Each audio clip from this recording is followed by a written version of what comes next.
Hi, it's Cheri Jacobus for The Ball Out. And today I want to share with you my thoughts and concerns in reaction to the Capitol being stormed and the insurrection that was incited and asked for and demanded by the President of the United States, Donald J. Trump. Uh, this is unprecedented. I worked in that building for many, many years. I'm a former Capitol Hill staffer. I worked as a senior staffer. I worked as a junior staffer. I literally spent a big chunk of my adult years as a Capitol Hill congressional staffer, and that place was home. It is sacred.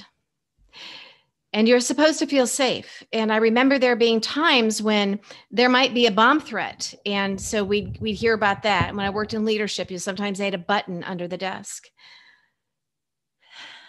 But this was something different. And this wasn't even something from the outside. This is something that came from the inside. We know that there were people in the White House that were in fact in touch with the people in that group. That came out, and they were saying they were trying to talk them down or whatever. I don't believe that part. We know that there were people in the White House, the Trump White House, that were in touch with people in Charlottesville when Heather Heyer was killed, when there were the Nazis, the white supremacists marching. This came from the inside. There were pipe bombs that were found. We've all seen the images of these Trump domestic terrorists, which is what they are, in Nancy Pelosi's office, sitting behind one of the staff desks. That is, as somebody who worked in that complex and in fact worked in the leadership, and I've been in those offices, I've spent a lot of time in those offices.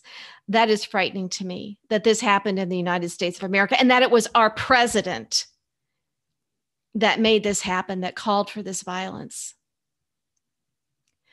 Seeing these people, the Proud Boys,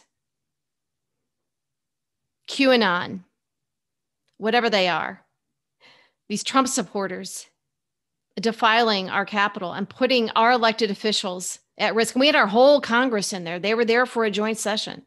The House, the Senate, our leadership. We had the Vice President of the United States in there serving as the President of the Senate, which is the role of Mike Pence. The Vice President of the United States is the President of the Senate. So this was a really scary thing that this could happen when we had all of our leaders there. All of our leaders except one, the President. He was gone. He told these guys, this group of terrorists, when they met up at the street, that they were all going to go down to the Capitol and he was going to go with them. Remember that? He was going to go with them. Well, he didn't, because he knew what was going to happen, because he ordered it. This had been orchestrated. This had been planned. This had been choreographed. They had the equipment. They had trash ties where they were going to take hostages, trying to keep doors shut with them. They knew where Nancy Pelosi's office was. How did they know that? This wasn't just some organic protest that arose from patriots that think that an election was stolen, even though 60 judges said no. Our own Department of Homeland Security, Trump's own Department of Homeland Security, said, no, the election was fine. His own Attorney General, Bill Barr, who's a traitor on other fronts, said this didn't happen. His National Security Advisor said it didn't happen. Nobody except Donald Trump and the fanatics that are feeding this beast make that claim. Even his own lawyers in court wouldn't lie in front of a judge because there are consequences. They'll lie to you and me. They'll lie to the press. And it's very easy to lie to Trump's supporters who will now believe anything. They are fanatics. They are his fanatics. He controls them. So this is an incredibly dangerous and sad time. Again, I worked in that Capitol complex, in the Capitol building, for many years, and I've never seen anything like this. There was occasionally, again, there'd be a bomb scare. There have been a couple of shootings where we lost a couple of Capitol police officers many years ago, and we still commemorate them. And And that was a very big deal. This was something else entirely. We had to have gas masks put on our elected officials so they could escape. They were in lockdown. The vice president of the United States was operating. Well, he was ushered out, but he was the one that had to call for the National Guard because guess what? Trump would not. Our commander in chief was AWOL. Our commander in chief refused to call in the National Guard to keep the Congress safe and to stop these fanatics, these domestic terrorists, his domestic terrorists, to stop them. There were deaths. We saw the Capitol Police Force completely fail. A couple of them may have been on the side of the terrorists and let them in. We know that there were efforts to bring in help, federal help, and it would have been the Capitol Police that said no. Something went wrong because this just does not happen. This does not happen in Washington, D.C. Others have speculated that they had all of the security, all of the police force up there at the ellipse where Trump was initially speaking to these fanatics that he was sending down to the Capitol to do this. And so they were focused on that. Well, they knew they were coming to the Capitol. And even if they didn't, the minute he said so in his speech, they should have known. The hair stood up in the back of my neck when I was watching the Trump speech. And when he said, and now we're going to go down to the Capitol, I was like, oh my God, this is happening. This is happening. So as I watched this unfold, I was shocked, but I wasn't surprised. They'd been telegraphing this on social media and him publicly sending out invitations to disrupt the certification of the election where he suffered a resounding defeat. So he decides he's going to blow the whole thing up. That's what Trump does. Now, I experienced the wrath of Trump. I've known for more than 5 years what he is and what he's capable of. Early in 2016, I was told that he had guys in Queens that might be on their way over to cause me harm, to find me in my New York apartment, and that I needed to get a squad car in front of my building. I didn't have a doorman. I was in a brownstone. That was chilling to me. I've been in some political fights and I've had different threats happen. Some pretty serious things when you're in politics. But I'd never experienced that. So I've known what he's capable of. I was hacked. I was catfished. I had to go into hiding for a while. I wasn't safe.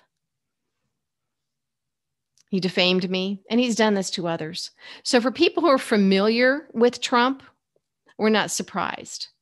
I actually have mixed feelings about yesterday. There's a part of me that, as horrible as this was, it's satisfying that now everyone else knows what I know about him and what other people know what he's capable of. They know. So now the big question is, will he be impeached? Will the 25th Amendment, will the cabinet and the vice president invoke the 25th Amendment to remove him from office immediately? I mean, there's still a process in place, but they can expedite this. And it's my understanding that that's what was happening last night. There were discussions for several hours between Speaker of the House Nancy Pelosi, Chuck Schumer, who is the Democratic leader of the Senate, Mitch McConnell, the Republican leader, the majority leader, Vice President Pence, and I think they even brought in Kevin McCarthy sort of as a courtesy. And they were talking to members of the cabinet to kind of take their temperature on the 25th Amendment, because that's what they wanted to do now that they knew the danger that we were in. And the cabinet apparently wouldn't go for it. So today we have Mitch McConnell's wife, Elaine Chao, who's Trump's Secretary of Transportation, resigning. And she's either doing that to make sure she can erase an asterisk off of her name. A lot of people are doing that, thinking they don't want to be tainted by Trump. So we'll just resign 13 days out, and somehow that cleans it all up. We're innocent. You have Mick Mulvaney resigning as Trump's ambassador to Ireland, thinking that makes him innocent. That cleans up the Trump taint, as Nicole Wallace famously has called it when she had that wonderful takedown of Chris Christie for being so late to the game. How could you support Trump all this time? And all of a sudden, you want it all to be cleared up. You want it all to be okay, like you've always been one of us. And some of us went through a lot to oppose Trump. and to expose him. We lost our careers, our reputations, our livelihoods. We were endangered. We lost friends. So for the latecomers that want to suddenly clean off the taint of Trump by resigning 13 days out, here's what Elaine Chao and others should do if they really want to have some impact on at least starting the process of removing the taint part of it.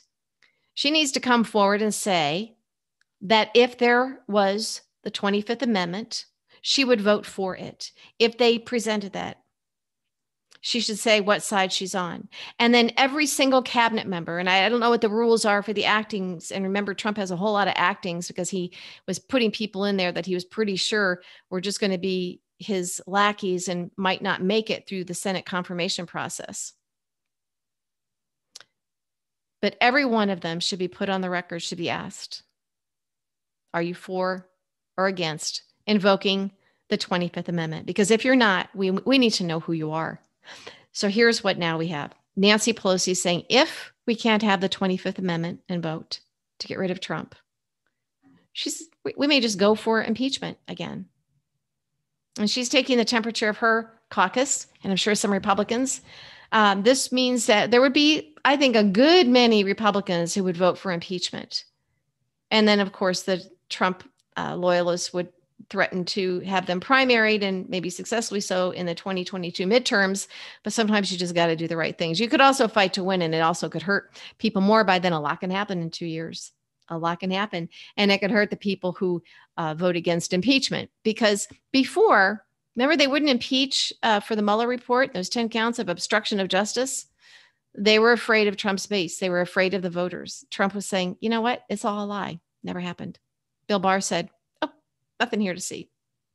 He's cleared. And people believed it because they weren't going to read that report. They weren't going to read that. So people believed it.